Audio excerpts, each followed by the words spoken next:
Selamat sore, kembali dari studio podcast Nusantara Terkini bersama pemerhati politik luar negeri, Abang Dr. Teguh Santosa. Selamat sore, Bang. Selamat sore, Adinda Jondris. Gimana kabarnya, Bang? Sehat, Alhamdulillah. Baik, kali ini kita masih berbicara seputar kawasan Asia Timur. Khususnya sekali ini kita berbicara mengenai Korea. Ada isu yang sangat menarik, reunifikasi Korea. Di mana disertasi Bang Teguh sebenarnya membahas tentang reunifikasi Korea melalui pendekatan game teori prisoner dilemma sebagai pisau analisis beliau. Dan disertasi ini sebenarnya sudah disarikan dalam sebuah buku berjudul Reunifikasi Korea. Apa isi bukunya? Tentu kita nanti akan berbicara dengan beliau. Tapi dari sisi tampilannya cukup menarik. Kita langsung saja berbicara dengan beliau. Ya. Bang Teguh, di sini ada dua gedung ya, dua gedung. Ini di Korea Utara atau gedung apa? Bisa disampaikan kepada? Oh ya, ini di tempat yang dikenal sebagai lapangan Kim Il Sung atau Kim Il Sung Square. Jadi kalau misalnya teman-teman sering lihat video atau foto Korea Utara memamerkan alat-alat perangnya, pasukannya, nah di tempat ini. Gitu. Ini malam hari saya ambil tahun 2015 ini. Suasana sekarang masih seperti ini? Saya kira kurang lebih sama ya, kurang lebih sama. Ini kan tengah malam ini saya jalan gitu, saya lihat ada dua orang dari arah kanan itu ya saya foto. Waktu kita pilih-pilih foto untuk cover ini kita jadikan cover. Tapi ini cover untuk cetakan pertama, John. Nanti cetakan kedua covernya akan berbeda. Oke, baik. Bang, bisa diceritakanlah ini apa pointer yang penting, kenapa kemudian Abang menulis tentang Semenanjung Korea, game teori, dan kegagalan reunifikasi di dalam disertasi Abang? Ya, jadi memang saya sejak lama itu kan tertarik dengan Semenanjung Korea ini ya. Tertarik dan juga saya terlibat di Perhimpunan Persahabatan Indonesia Korea Utara yang didirikan oleh almarhumah Ibu Rahmawati. Dan saya dalam kerangka Perhimpunan Persahabatan itu sering berkunjung ke Korea Utara. Jadi saya masih ingat kunjungan pertama saya itu tahun 2003 dan kunjungan terakhir saya tahun lalu. Jadi barangkali hampir 20 kali saya ke Korea Utara. Tapi juga ke Korea Selatan saya sering juga. Saya pikir jumlah kunjungan kurang lebih sama gitu.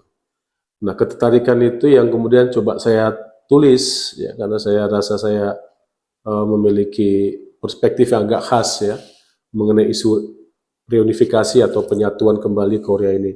Ini tentu bukan topik yang baru sama sekali ya, ini topik yang lama. Tapi barangkali yang saya tawarkan itu adalah tadi perspektif saya dari pengalaman-pengalaman saya bergaul dengan kedua Korea. Tentu kalau kita berbicara mengenai perspektif, ada hal yang Abang tawarkan gitu. Kenapa kemudian ini menjadi penting? Tidak hanya untuk menjadi isu nasional, tapi juga menjadi isu internasional. Bisa diceritakan sedikit enggak? Indonesia dengan kedua Korea ini kan hubungannya baik ya. Misal dengan Korea Utara hubungan kita sudah lebih dahulu ada tahun 64 di zaman Presiden Soekarno, tahun 65 Presiden Kim Il Sung dan anaknya Kim Jong Il ketika itu berkunjung ke Indonesia ya di bulan April. Itu kunjungan cukup lama juga itu, kalau tidak salah 10 hari ya, bertepatan dengan ulang tahunnya dan juga bertepatan dengan perayaan 10 tahun Konferensi Asia Afrika ya. Jadi itu tahun-tahun di mana Indonesia memiliki peranan yang begitu besar dalam percaturan politik dunia ya. Nah, hubungan kita dengan Korea Selatan juga signifikan ya. Apalagi kita lihat sekarang-sekarang ini kita misalnya banyak dibantu oleh Korea Selatan untuk melengkapi minimum essential force kita ya. Kemarin misalnya kita dengar tentang pembuatan 3 kapal selam di era pemerintahan sebelumnya oleh Korea Selatan. Juga misalnya kita membeli banyak pesawat latih tempur dari Korea Selatan tuh, termasuk kalau misalnya teman-teman tahu kita ada tim tim terbang Indah. Nah itu pesawatnya juga pesawat Korea Selatan. Yang terakhir itu kan adalah kerjasama KFX IFX ya, pembuatan jet tempur antara Indonesia dan Korea Selatan. Itu signifikan sekali kita dengan Korea Selatan. Nah, jadi kita punya dua teman di semenanjung Korea sana, di utara dan di selatan, yang mereka secara teknis sampai sekarang masih dalam situasi perang, ya, hanya dalam fase gencatan senjata yang disepakati tahun 53. Nah, saya melihat Indonesia sebetulnya memiliki satu peluang untuk bisa menjadi, katakanlah, juru damai. Karena gini, yang pertama tadi sudah saya katakan, kedua-duanya adalah teman kita. Teman ideologi, teman bisnis, ya. Nah, yang kedua, Indonesia ini bisa dianggap sebagai orang yang tulus dalam menjalin hubungan dengan kedua Korea. Berbeda dengan negara-negara lain yang mereka melibatkan diri dalam pembicaraan, misalnya ya, denuklirisasi atau penghapusan nuklir di semenanjung Korea. Mungkin juga pernah dengar istilah Six Party Talks, pembicaraan 6 pihak. Pihak itu adalah Korea Utara, Korea Selatan, kemudian ada Amerika Serikat, ada Rusia, ada Jepang, ada Cina. Nah, 4 negara ini itu memiliki kepentingan langsung di semenanjung Korea, sehingga kadang-kadang kita sulit untuk meminta mereka objektif ya dalam isu perdamaian di semenanjung Korea. Nah, Indonesia ini karena kita tidak punya singgungan wilayah gitu ya yang langsung, ya bisa dikatakan kita relatif lebih objektif gitu. Dan kalau kita perhatikan Indonesia ini terbiasa menawarkan solusi. Ya, misalnya dulu Bung Karno di PBB pernah berpidato, ya, mengajak orang untuk menciptakan tata dunia baru dan menawarkan Pancasila gitu sebagai pendekatan yang bisa diadopsi. Ada gitu-gitunya ya. Pak Harto juga kurang lebih memiliki permainan politik luar negeri yang cenderung memang netral gitu ya, sesuai dengan politik luar negeri bebas aktif kita gitu. Jadi ada jejak-jejak atau artefak-artefak kebijakan luar negeri kita yang sebetulnya bisa kita maksimalkan sekarang untuk menjadi aktor yang lebih signifikan lagi membawa kedua Korea ini dalam situasi perdamaian apapun bentuknya. Paling tidak situasi gencatan senjata itu diubah dulu menjadi perjanjian perdamaian. Nah, dari perjanjian perdamaian ini nanti apakah mereka akan reunified atau apakah mereka akan menjadi dua negara yang berbeda? Nah, itu hal lain gitu ya. Tapi paling tidak situasi perang ini harus diakhiri. Bang, pisau analisis Abang kan menggunakan game teori Prisoner's Dilemma. Yeah. Kalau kita jamaknya, itu kan mudah dipahami. Orang yang bekerja sama di satu sisi akan dianggap pengkhianat oleh sisi lain, atau orang yang pengkhianat oleh sisi lain akan dianggap jadi teman. Gitu. Dua-duanya ini kan masih dipolai seperti itu, Bang. Kalau dia bekerja sama dengan Korea Selatan, maka tentu oleh Korea Utara akan dianggap sebagai pengkhianat. Kan begitu. Gimana kemudian, di mana kita bisa masuk di situ? Jadi nanti saya sebetulnya menggunakan dua pisau analisis. Pisau analisis pertama itu yang disebut sebagai two level games oleh Robert Putnam. Two level games itu mengatakan bahwa kebijakan luar negeri setiap negara itu dipengaruhi oleh dinamika internal dan juga pertarungan di arena internasional. Itu yang pertama. Nah, baru kemudian masuk ke game teori tadi. Nah, game teori yang saya gunakan memang Prisoner's Dilemma. Nah, Prisoner's Dilemma ini memang situasi di mana komunikasi terputus, ya, dan masing-masing pihak menebak nih, kira-kira pihak yang lain dia akan mengambil tindakan seperti apa karena dipengaruhi oleh tadi permainan di level internasional gitu. Makanya di sisi saya itu kan judulnya adalah mengaitkan antara reunifikasi Korea dengan multi pihak. Nah, yang saya sebut sebagai multi pihak 4 negara tadi, paling tidak 4 negara tadi. Ada Cina, ada Rusia, ada Jepang, dan ada Amerika Serikat. Nah, mereka inilah dalam tanda petik kira-kira multi pihak yang memerangkap baik Korea Utara maupun Korea Selatan. Jepang dan Amerika Serikat dalam tanda petik menjalin aliansi dengan Korea Selatan, Cina dan Rusia menjalin aliansi dengan Korea Utara. Nah, tindakan Korea Utara, Korea Selatan dalam hal ini terkait dengan situasi di semenanjung Korea itu dipengaruhi oleh aliansinya ini gitu. Nah, jadi itu yang sedang saya bicarakan, bahwa mereka dalam tanda petik dikondisikan oleh aktor di luar mereka untuk mengambil kebijakan terkait dengan reunifikasi. bisa masuk ke ini Bang, karena kan ada juga yang mengatakan seperti yang Abang tulis bahwa di tingkat nasional berbagai kelompok domestik itu akan memperjuangkan kepentingan dan menekan pemerintah mereka untuk mengambil kebijakan luar negeri yang menguntungkan kelompok domestik. Dan di satu sisi di tingkat internasional pemerintahnya secara nasional juga dituntut meminimalkan dampak buruk dari tekanan lingkungan internasional itu. Nah, apa poin yang bisa diambil dari Ya, jadi contohnya di Korea Selatan ya. Korea Selatan ini kita tahu mereka mengadopsi sistem politik yang sama seperti kita, demokratis. Multipartai, pemilihan umum, ya, parlemen, ya. Dan secara umum ada dua kelompok di sana yang ya berganti-ganti terus. Pertama, kelompok yang sering disebut sebagai kelompok progresif. Kelompok progresif ini dia punya kekhasan dalam melihat Korea Utara. Jadi kelompok progresif melihat Korea Utara itu sebagai mitra dialog untuk menuju perdamaian. Nah, kelompok kedua ini kelompok konservatif. Kelompok konservatif punya kecenderungan untuk melihat Korea Utara sebagai sumber ancaman. Nah, karena mereka memiliki cara pandang yang berbeda terhadap Korea Utara, nanti turunannya adalah kebijakan yang berbeda pula terhadap Korea Utara. Itu di Korea Selatan. Nah, bagaimana dengan di Korea Utara?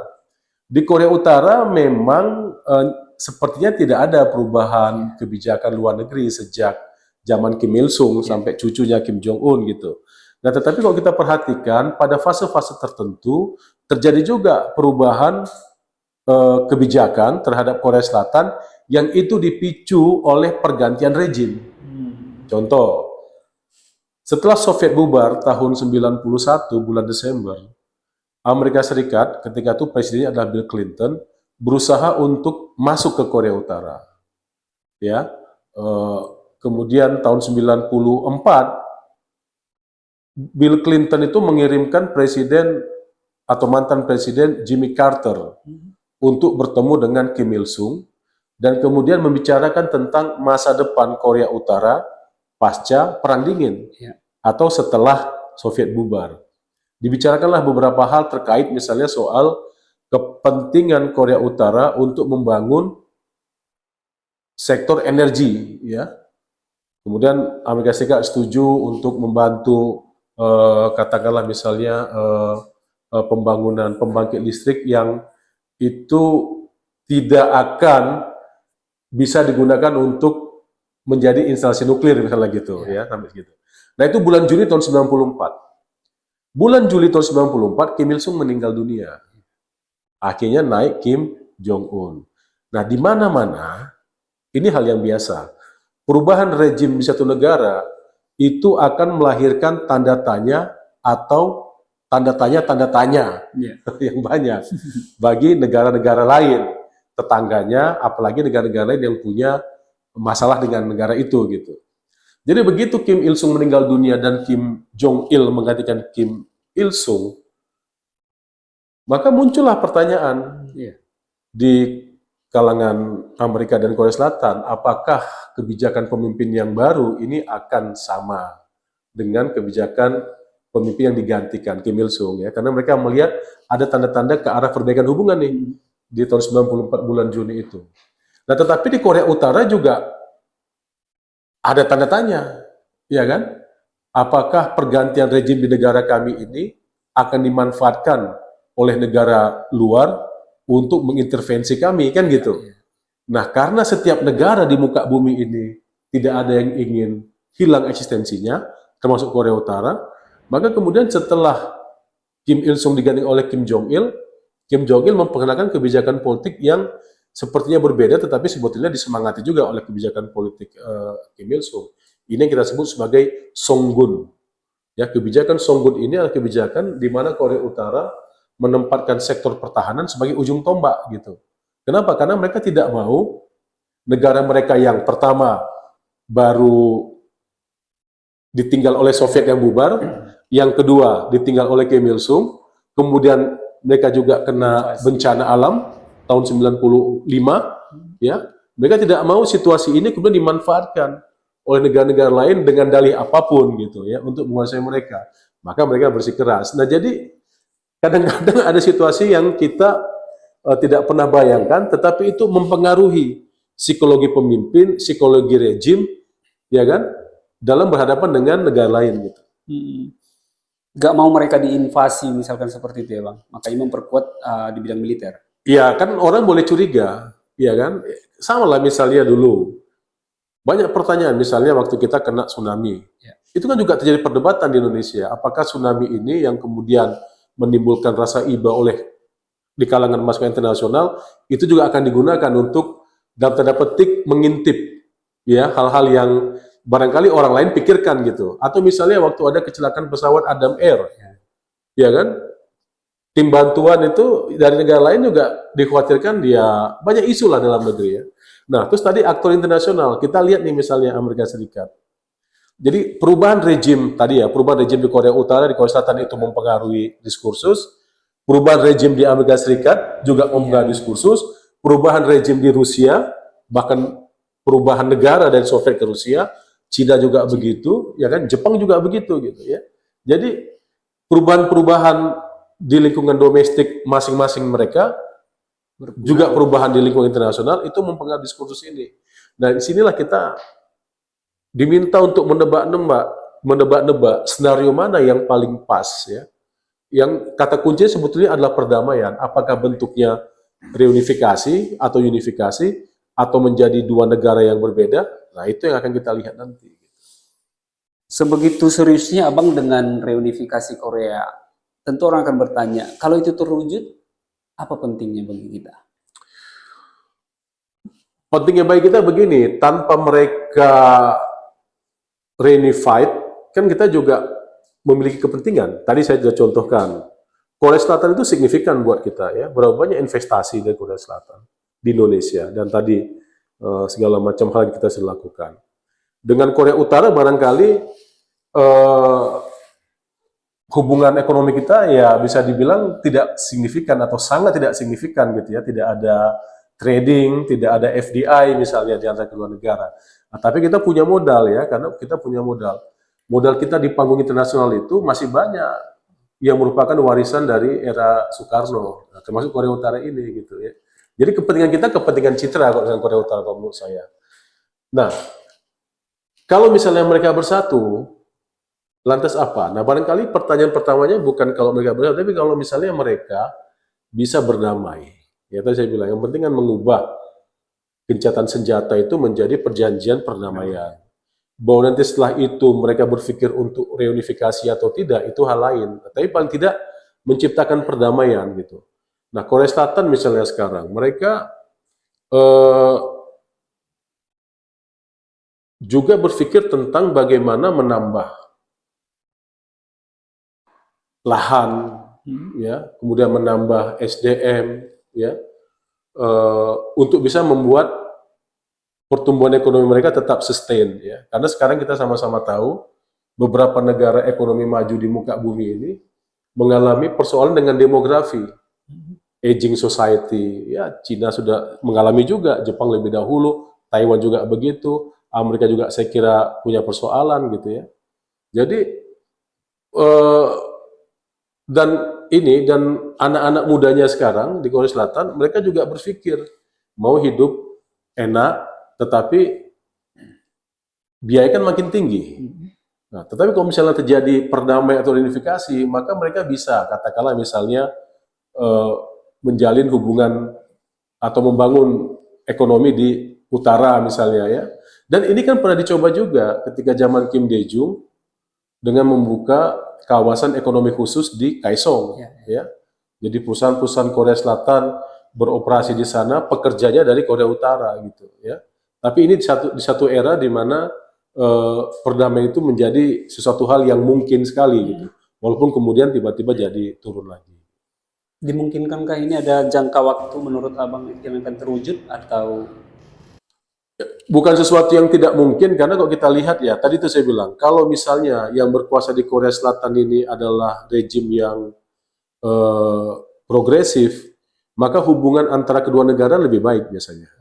Kita lihat itu di zaman Kim Dae-jung berkuasa di Korea Selatan, di zaman Roh Moo-hyun, termasuk yang terakhir di zaman Moon Jae-in. Nah, mereka melihat Korea Utara sebagai mitra dialog menuju perdamaian. Nah, jadi agak repot memang kalau yang berkuasa konservatif di Korea Selatan. Karena mereka akan melihat Korea Utara sebagai sumber ancaman. Nah, karena Korea Utara ini sumber ancaman, maka mereka juga akan meningkatkan kapasitas militernya, meningkatkan kerjasama dengan negara-negara sekutunya, terutama Amerika gitu. Nah, kalau kita lihat trennya, maka ini bukan hal yang mustahil, ya. Perdamaian di Korea itu hal yang mungkin sekali terjadi, ya. Dan dibutuhkan aktor. Nah, ini kembali lagi ke Indonesia. Apa gunanya juga Indonesia ngomong ini? Karena dibutuhkan aktor yang tidak punya direct interest, ya, dengan Korea, dan sehingga dia bisa betul-betul objektif, gitu. Dan saya yakin Indonesia bisa memainkan peranan itu sebetulnya. Di 2019-2018 ya Bang, ketika Trump kan, Trump 2018-2019. Ya, nah apalagi sekarang Trump kembali misalnya, ya, kita lihat pendekatan Trump di Ukraina atau pendekatan Trump di Gaza. Banyak orang yang mengecam, dia bilang saya akan memiliki Gaza misalnya, ya. Tapi paling tidak menurut saya, dengan mengatakan itu, maka Israel nggak berani ganggu Gaza. Iya kan? Karena Gaza itu punya Trump. Tapi apakah Trump akan menjadikan Gaza sebagai negara bagian Amerika Serikat? Itu kan belum terjadi. Tapi kebutuhan kita hari ini adalah menghentikan kekerasan Israel di Gaza. Nah, Trump menyampaikan satu pernyataan yang menurut saya menarik. Saya ingin Gaza. Lah, Israel nggak mau serang lagi dong. Iya kan? Nah, kok saya sih melihatnya begitu. Nah, apakah nanti dia akan memang dijadikan ini milik Amerika atau tidak? Kita lihat. Kalau memang itu jadi, ya kita akan kritik lagi kan gitu. Satu. Kita lihat di Ukraina. Trump sudah bilang, kalau saya presiden, bukan Joe Biden, maka nggak akan ada perang di Ukraina. Dan sekarang dia coba lakukan itu. Dan sekarang dia sedang berdebatlah dengan Zelensky, ya. Bahkan dia bilang Zelensky jadi presiden yang keenakan, nggak ada pemilu, budget nggak ada yang kontrol, ya kan? Dan dia juga membandingkan antara sumbangan yang diberikan oleh negara-negara Eropa dengan Amerika Serikat, lebih banyak negara Amerika Serikat kayak sumbangan gitu, ya. Jadi menurut dia dukung Zelensky nggak ada gunanya gitu, ya kan? Maka dia berusaha untuk menghentikan perang. Nah, dia belum bicara kembali soal Korea Utara. Tetapi kalau kita melihat apa yang dilakukan oleh Donald Trump di tahun 2018-2019, saya yakin dia juga akan menyampaikan kembali soal Korea Utara dan dia mungkin akan melanjutkan kembali pembicaraan itu. Nah, tinggal nanti kita akan lihat apakah Korea Utara bisa diyakinkan, ya, bahwa Amerika Serikat ini ya punya niat baik mungkin. Atau bisa, jadi ini masalah. Kenapa Korea Utara kecewa dengan pembicaraan dengan Donald Trump kemarin? Karena Korea Utara merasa, ya misalnya ini situasi awal, ya, kita menuju garis tengah. Korea Utara merasa mereka sudah maju menuju garis tengah. Misalnya apa? Yang diminta menghancurkan fasilitas nuklir, mereka lakukan. Nah, tetapi ini nggak maju-maju. Apa yang diminta oleh Korea Utara? Ya sanksi dicabut dong. Baik yang sifatnya bilateral maupun multilateral. Nah, tetapi mencabut sanksi di negara seperti Amerika Serikat itu bukan pekerjaan satu malam. Karena ingat, ini negara demokratis. Iya kan? Kalau di Korea Utara barangkali begitu Kim Jong Un bilang, oke, hancurkan. Cepat. Tidak ada perdebatan barangkali di parlemen mereka, tapi ya karena yang ngomong Kim Jong Un, udah lakukan. Nah, tetapi di Amerika Serikat berbeda. Di PBB berbeda. Nah, ini time frame-nya memang sangat singkat kemarin itu, cuma setahun. Nah, Korea Utara cepat. Ya kan? Karena inilah keuntungan negara-negara dengan sistem politik yang khas seperti mereka ini. Cepat kan gitu. Ya, Cina begitu, cepat gitu. Tapi salah satu dilema di negara-negara demokratis ini adalah proses, adalah kebutuhan waktu yang lebih panjang. Nah, belum lagi misalnya nanti kita lihat 2 tahun setelah Donald Trump jadi presiden akan ada pemilu sela di Amerika Serikat. Nah, kalau misalnya komposisi di Kongres itu berubah, ya maka nanti kebijakan Donald Trump bisa jadi diganggu juga gitu, ya kan? Jadi memang jendela peluangnya singkat.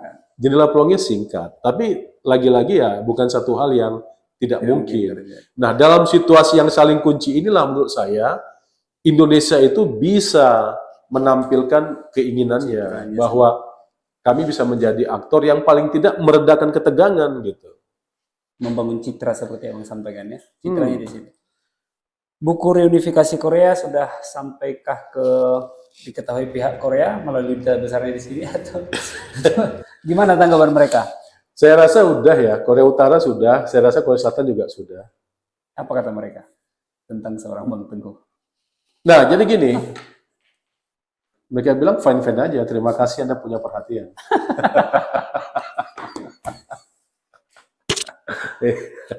Iya. Masih akan ada lanjutan dari sini, Bang? Ini kan terakhir di sini ya, ini penutupnya ini adalah tentang solusi dua negara yang ditawarkan oleh Kim Jong-un tahun lalu. Nah, kalau ditanya apakah ada kelanjutannya, ya kita tinggal tunggu nanti ya episode Trump, karena kan solusi itu kan disampaikan tahun lalu. Trump kan dilantik Januari kemarin gitu. Nanti kita lihat apakah akan ada kelanjutannya atau tidak. Tetapi pesan saya tadi, Indonesia harus, bukan harus lah ya, ini kan harusnya seolah-olah kita menuntut. Tapi Indonesia berpeluang menjadi pemain tengah gitu ya, untuk isu Korea Utara ini. Dan ini penting saya kira kita dekati. Gitu. Baik. Karena itu juga menjadi bagian dari Undang-Undang Dasar ya Bang ya, menciptakan perdamaian dunia. Iya. Itu kewajiban itu, justru Kewajiban. perintah itu. Itu perintah konstitusi. Sama seperti perdamaian di Semenanjung Korea ini juga perintah konstitusi kedua negara. Baik konstitusi Korea Utara maupun konstitusi Korea Selatan. Bahkan kalau di konstitusi Korea Selatan itu disebutkan wilayah Republik Korea meliputi seluruh Semenanjung Korea dan pulau-pulau di sekitarnya. Sementara kalau Korea Utara memang tidak ada definisi teritori dalam konstitusi itu, tapi disebutkan bahwa sosialisme itu untuk semua bangsa Korea gitu. Nah, makanya tahun lalu itu sebetulnya Kim Jong Un mengatakan ya udahlah tidak ada gunanya reunifikasi, hapuskan saja gagasan, ide, lembaga-lembaga, monumen-monumen tentang reunifikasi yang ada di Korea Utara. Nah, itu yang saya bilang tadi, Kim Jong Un tidak mengatakan menawarkan, tetapi seolah-olah pernyataan dia itu, kalau kita telusuri, yaitu adalah penawaran ya, untuk memiliki dua negara di Semenanjung Korea. Dan saya pikir nggak salah juga ya, yang penting setelah itu mereka bisa menjadi tadi, membangun hubungan baik, hubungan damai gitu ya. Jadi ya tidak harus juga kan jadi satu negara supaya anak-anak muda di Korea Selatan bisa punya bisnis di Korut, kan nggak harus juga. Yang penting mereka damai, kemudian orang bisa lalu lalang, barang bisa lalu lalang, jasa juga bisa lalu lalang kan gitu. Baik.